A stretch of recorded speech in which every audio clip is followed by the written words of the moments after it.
Assalamualaikum warahmatullahi wabarakatuh. Baiklah, di sini kami akan membuat video pembelajaran mengenai kepemimpinan otoriter.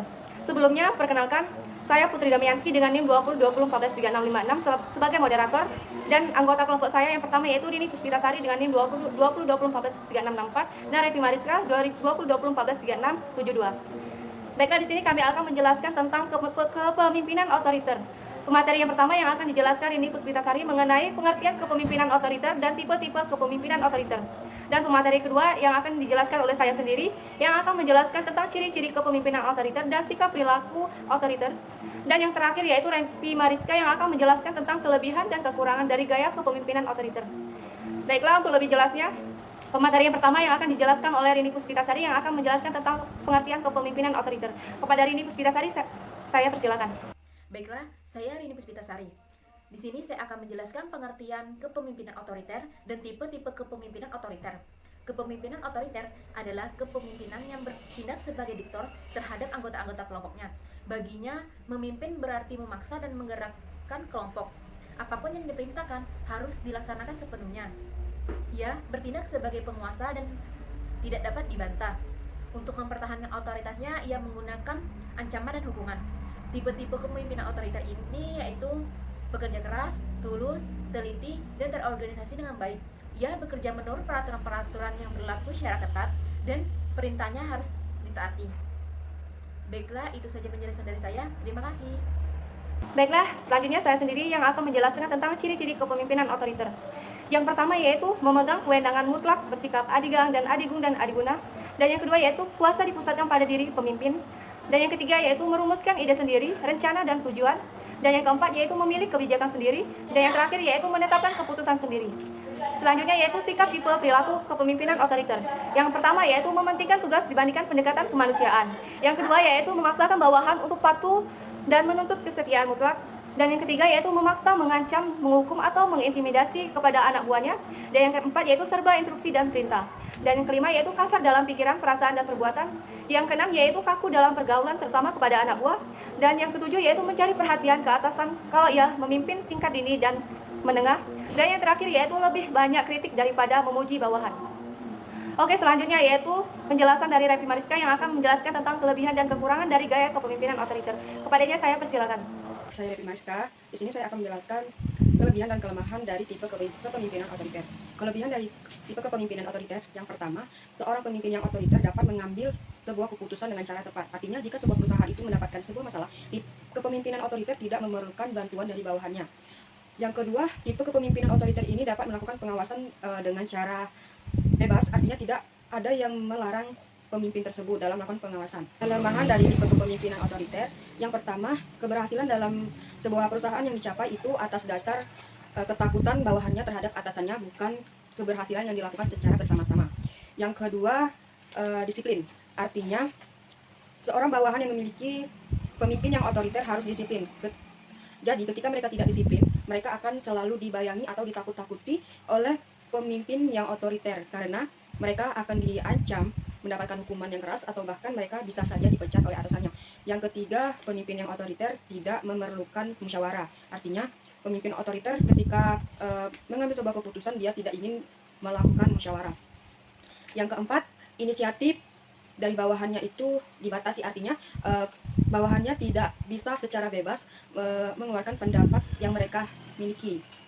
Dan yang kelima yaitu kepemimpinan atau kekuasaan yang dipimpin oleh seorang yang otoriter, artinya akan banyak menimbulkan kritikan dan bahkan juga pemimpin yang otoriter bisa saja dibenci oleh bawahannya karena itu tadi, seorang pemimpin yang otoriter tidak ingin menerima pendapat dari bawahannya, selalu melakukan kekerasan.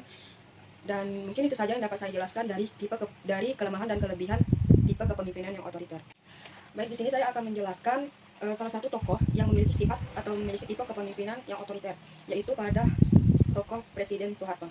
Presiden Soeharto atau yang memiliki nama asli yaitu Jenderal Besar Purnawirawan Haji Muhammad Soeharto. Dia lahir di Kemusuk, Argomulyo, Yogyakarta pada tanggal 8 Juni 1921. Dia merupakan presiden yang menggantikan Presiden Soekarno dan dia juga merupakan presiden yang paling lama dalam masa jabatannya memimpin Indonesia. Nah, Presiden Soeharto ini dipilih oleh MPR pada tahun 1973, 1978, 1983, 1988, 1993, dan 1998. pada tahun 1998 ini, Presiden Soeharto merupakan masa jabatannya yang terakhir. Dia mengundurkan diri pada tanggal 21 Mei. Nah, alasannya dia mengundurkan diri yaitu adanya kerusuhan atau demonstrasi di gedung MPR atau DPR oleh ribuan mahasiswa dengan alasan Presiden Soeharto ini merupakan presiden yang paling lama dalam masa jabatannya memimpin Indonesia.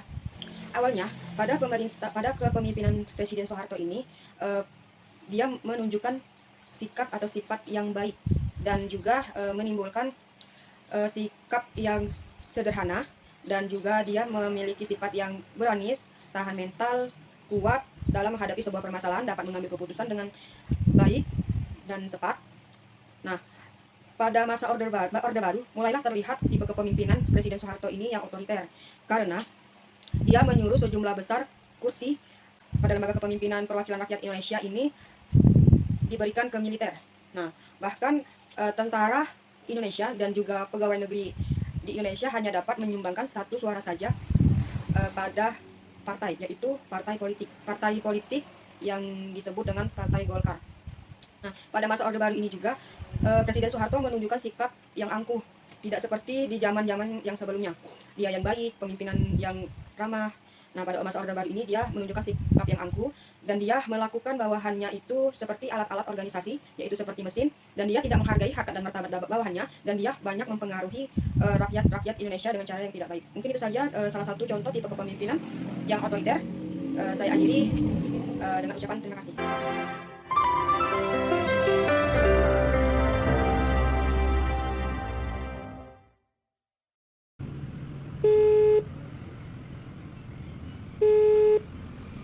Selamat siang, Bu. Apa ada yang bisa saya bantu? Besok pagi saya minta data laporan penjualan perusahaan tahun ini. Antarkan ke ruangan saya. Terima kasih. Baik, Bu.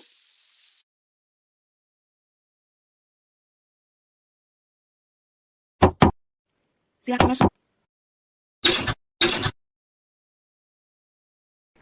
Selamat pagi, Bu. Ini data laporan penjualan pada tahun ini. Terima kasih. Silakan duduk. Saya akan memeriksa laporannya terlebih dahulu. Baik, Bu. Apa-apaan ini? Kenapa penjualan perusahaan kita tahun ini menurun drastis? Mohon maaf, Bu. Penjualan tahun ini menurun dikarenakan kondisi wabah COVID-19, sehingga permintaan pasar menurun. Baik. Oleh karena itu, kasih tahu HRD dan semua manajer, nanti pukul 1 siang kita akan mengadakan meeting. Baik, Bu.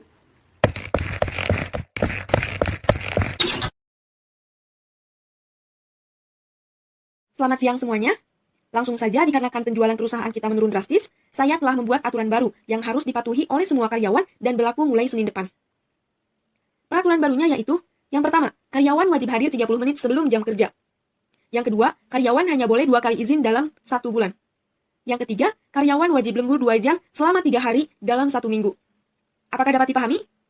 Maaf, Bu. Saya tidak setuju dengan peraturan karyawan wajib hadir 30 menit sebelum jam kerja, dikarenakan jalanan suka macet. Sudah berapa banyak karyawan yang telat kemarin-kemarin? Seharusnya Anda sebagai HRD lebih tegas lagi kepada karyawan. Apakah ada yang ditanyakan lagi? Apabila tidak ada yang ingin ditanyakan lagi, setelah ini kasih tahu semua karyawan mengenai aturan baru. Meeting kali ini dicukupkan sekian. Terima kasih. Baiklah, saya akan membacakan kesimpulan dari materi kami. Kepemimpinan secara otoriter adalah kepemimpinan yang cara memimpinnya menganggap organisasi sebagai miliknya sendiri, sehingga seorang pemimpin bertindak sebagai diktator terhadap para anggota organisasinya dan menganggap mereka itu sebagai bawahannya dan merupakan alat atau mesin, tidak diperlakukan sebagaimana manusia. Bawahan hanya menurut dan menjalankan perintah atasannya, serta tidak boleh membantah karena pimpinan tidak mau menerima kritik, saran, dan masukan. Kepemimpinan ini lebih identik dengan sistem satu orang yang berkuasa, yang berhak menentukan kebijakan serta dalam mengambil keputusan terhadap suatu perlahan dalam organisasi. Baiklah, itulah penjelasan dari kelompok kami mengenai kepemimpinan otoriter. Semoga penjelasan dari kami bisa bermanfaat untuk teman-teman semua. Saya akhiri, wassalamualaikum warahmatullahi wabarakatuh.